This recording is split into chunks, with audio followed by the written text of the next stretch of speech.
All right, good evening. We are starting topic 2 today. It's going to be over variables, expressions, and properties. So, before we get into anything, it's a beautiful day outside, so I figured we'd go outside today, take a little field trip. It's not like an exciting field trip, but it feels good outside. So, before we get started, I'm going to go ahead and put the problem of the day up. And so, if you would like, go ahead and check it out. And if not, then go ahead and you can jump right into your lesson. Problem of the day. A 0-degree longitude line runs through Greenwich, England. For each 15-degree longitude east of it, time advances 1 hour. At noon in Greenwich, what time is it in Manila, Philippines, if its longitude is about 120 degrees east? We are going to get started in lesson 2.1 for our topic 2. And lesson 2.1 is going to be over using variables to write expressions. So already in that title, we might be having some new vocab. So what we're going to do is just right off the bat today, we're going to jump and flip into your vocabulary section. So if you haven't made that yet, make your vocabulary section for the first part of topic 2. And I'm going to give you 2 vocabulary terms. So let's go ahead and get started. We'll take a look at those now. Variable. A quantity that can change or vary, often represented with a letter. Algebraic expression.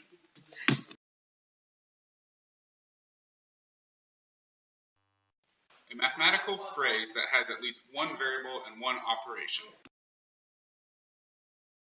All right, welcome back from your vocabulary. Now we're hanging out in the slide. Got a little windy. I wanted you to hear me, so we're hanging out in the slide today. I hope that's okay. It's going to have to be. So what we're going to talk about today is we're going to write expressions using variables to represent a relation.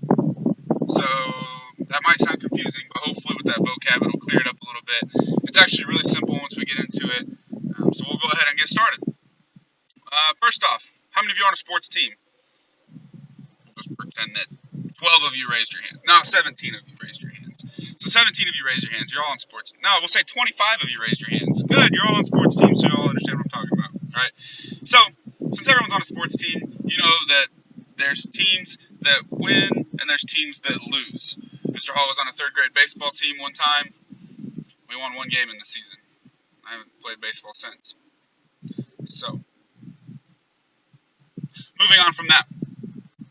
Sometimes you win, sometimes you lose. Sometimes teams win more than others, sometimes win less than others, right? So we know that happens. But what we're going to do right now is we're going to make a little table, and I already made it for us. And we're going to check out what that looks like. So here's our table. Oh, we got a little jumpy. We're coming back. Oh, there we are. All right, so here's our table for today. I'm going to hide behind it. Number of games that the Metros won versus the number of games that the Hawks won.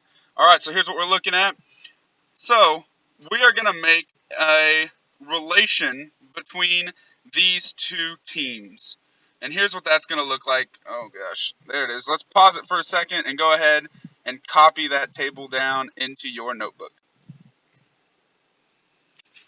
Okay, so we're going to use that table that we just copied down, and we're going to say that for every year, in the past 5 years, for every game that those Metros won, we see them 1, 3, 6, 8, 10. For every game that the Metros won, the Hawks won 2 more games than the Metros did. So their season was a little bit better. It was always better by 2 games.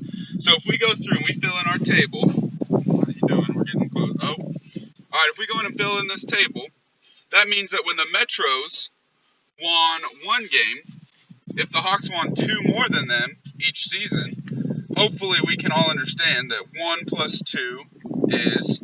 So I'm going to go and write that in for us, and then I'll show you what that looks like. So the Hawks are going to win 2 more every year. So the second year, we have that the Metros won 3 games.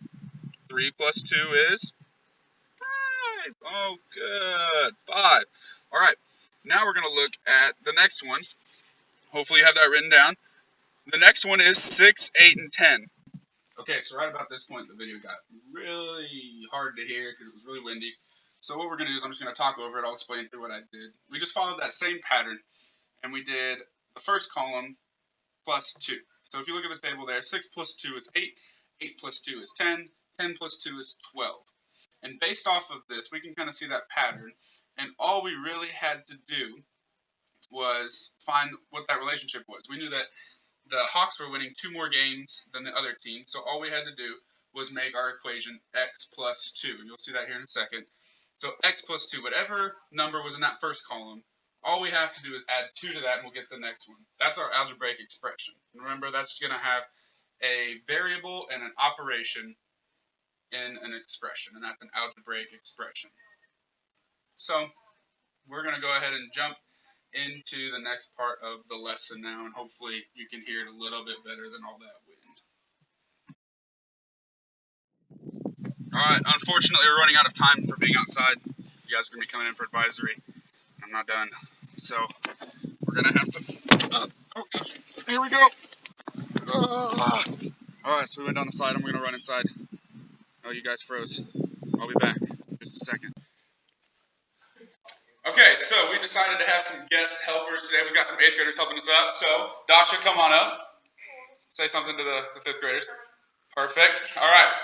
We're going to give you the marker. All right, so Dasha's going to give us an example. So we have to write algebraic expressions for each word phrase. So, the first one that Dasha's going to do for us is 3 times the difference of 2 minus 4 plus 17 divided by 7. Go for it. I'm just kidding. Here it is. It's $2 minus the cost C.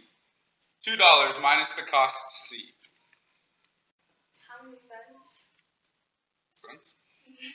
There's no cents. This is $2. So 200 cents. $2. Okay. That's $200. $2. $2. Perfect. All right, so if you see she's got $2 minus the cost, which is our variable C. Very good, Dasha. Thank you. Say bye. Bye. Oh, please don't. All right, we're going to have another guest help us with problem number 2. So I'm going to step aside and let her come in. Okay. All right, Nicole's up. Here's a marker for you. All right, Nicole, twice as far as distance D. Here she goes. Nice and slow, so neatly written. 2D. Perfect. All right, so she wrote 2D. So for some of you that might be confused, anytime you have a variable, if you just write it next to the number, then that means that we're going to multiply. So what's another way that you could write that? Oh my goodness. I think she's got it. All right, so go ahead and put that in your notes as well. You could write 2 times a variable any way you'd like. All right, Nicole, say bye. Bye! Hey, wait. Okay, this is your homework. Put a sticky note on my locker with your name on it so I know that you're watching this. Okay, do it. All right, and now for number 3, we have... All right, the 8th graders are coming in strong. So now we've got one more 8th grader to help us out. We've got Delaney, so come on up, Delaney. Oh, look, she's so happy to see you.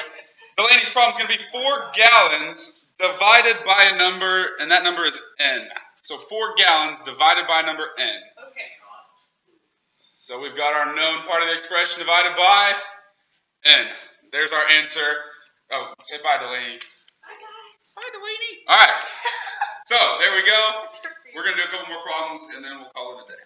Okay, so go ahead and flip over your guided practice section now. We're going to do a couple problems together. Don't laugh at me. Jacob. All right, the difference of a number t and 22. So the way we do this is we have t, and the difference, so that's subtraction. So t minus 22, right? Give it up, t minus 22. All right, now, number 2, m bicycles added, let's scroll back into that, m bicycles added to 18. Is there red on that? No. Added to 18 bicycles. All we have to do is n. We're going to add it to 18. n plus 18. There's your expression. Give it up. Thank you. Thank you. All right. We're going to do 2. I'm going to give you Okay, so now we're going to do our next 2 problems in guided practice. Here's what we're looking at. We have 11 times a number z. So the way we're going to write that is 11z. So remember, whenever you put a number next to a variable, it means to multiply them if there's no space. You could also write that as 11 times z. Either one will work. And number 4 is kind of more of a curveball. It's 4 less than 5 times the number g. So if we break that down by parts, if we're looking at this last part, 4 less, we're going to go ahead and write that over there. We're going to take away 4. Then 5 times the number g. So what that's going to be is 5 times g minus 4. So if we read it again, 4 less than 5 times a number, which is g. So go ahead and take your quiz for this section and email me your quiz score, and then you will be done.